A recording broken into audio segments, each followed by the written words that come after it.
The Bible Study Podcast, episode 588. Today, the Bible Study Podcast continues the study of the kings of Judah with 2 Kings 24.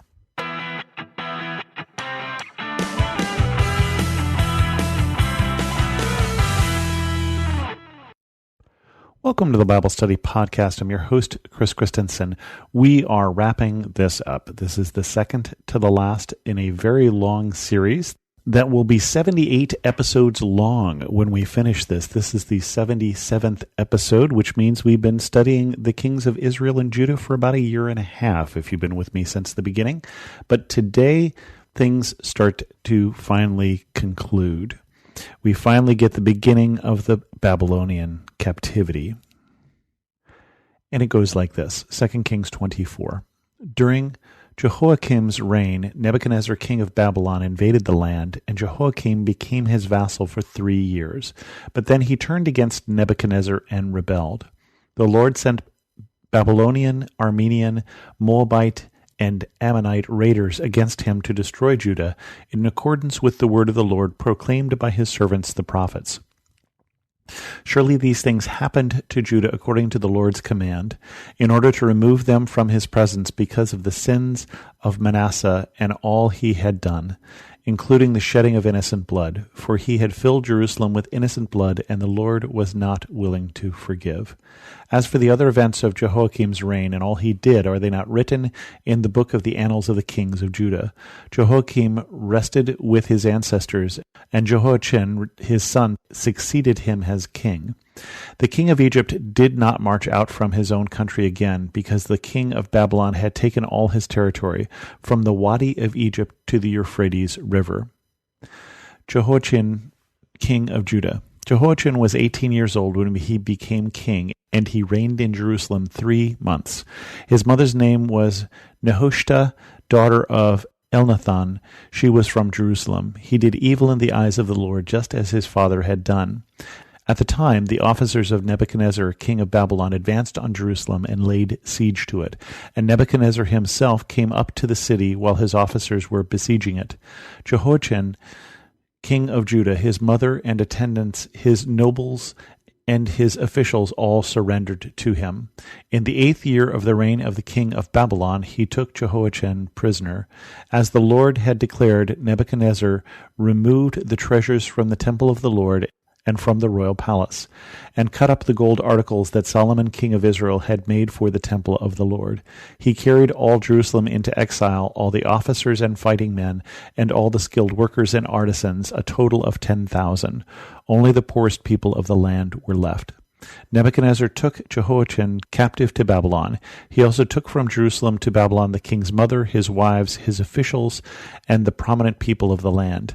The king of Babylon also deported to Babylon the entire force of 7,000 fighting men, strong and fit for war, and 1,000 skilled workers and artisans. He made Mattaniah, Jehoiachin's uncle, king in his place, and changed his name to Zedekiah. And so we have been waiting for this day. The prophets have been saying for literally generations, during the time from Saul to David to Solomon to the split kingdom, basically, follow me and live in peace, or don't follow me and there will be consequences. And then more specifically, for the last few generations, the prophets have been specifically saying, and go look in the prophet Jeremiah, for instance, that this was going to happen, that they were going to be defeated by Babylon, that they are going to be carried off into exile, but that they were going to come back. And so we won't get to that part of the story during this study, but we'll get to that later on. But this is finally that time when God carries out what he told them he was going to do. God is patient and long-suffering, but he won't let evil continue forever. This is true with us, and it was true in this time, and he had sent all of these prophets to try and get them to change their ways. And they had that one bright, shining moment last week with Josiah the Reformer, and then just slipped right back into their previous ways. They were led in good directions by good kings. They slipped back again and headed off in other directions when they had bad kings. They forgot the Lord, and they forgot his sovereignty, and they forgot that all that they had, their whole land, was a gift from him.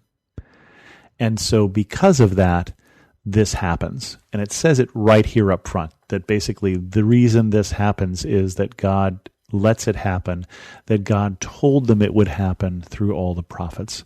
And so a lot of the people, not all the people, but a lot of the people, the richest, the ablest people are carried off into Babylon in exile. And they'll be in exile for about 70 years. And it says only the poorest people were left in the land. You'd think that would be the end of the story, in the sense that those who were left would learn their lesson, but that is not the case, because it continues. Zedekiah, king of Judah. Zedekiah was 21 years old when he became king, and he reigned in Jerusalem 11 years. His mother's name was Hamutal, daughter of Jeremiah. She was from Libnah. He did evil in the eyes of the Lord, just as Jehoiakim had done.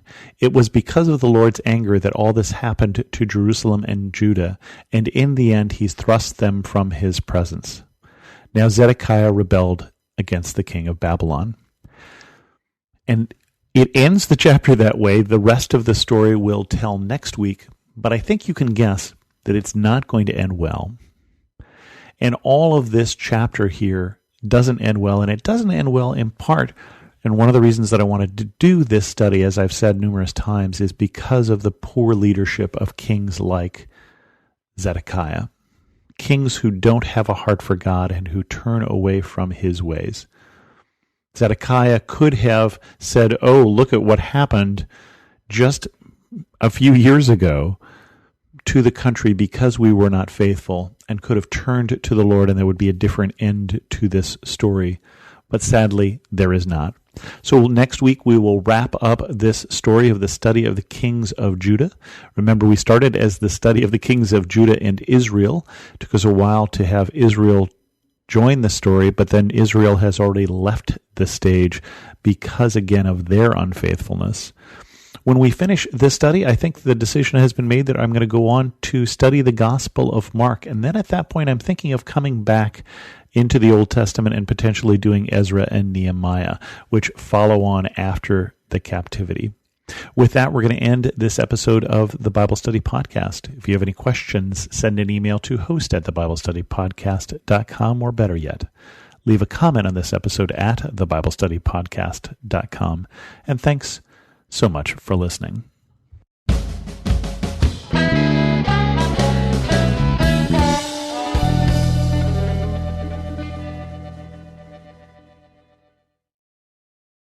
Hi, I'm Rebecca Scott. As a servant of God, wife, and mother of four, I understand the juggle of multiple roles and stages.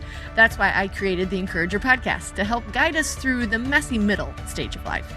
Join me on the Encourager as we challenge the chaos and embrace harmony. Together, we'll create practical systems to balance your roles and fulfill priorities. And we will do it while having joy and energy for both home and work life. Tune in for inspiring stories and interviews, actionable tips, and methods to do both home and work life. Because here, we believe you can do all things, just not all at once.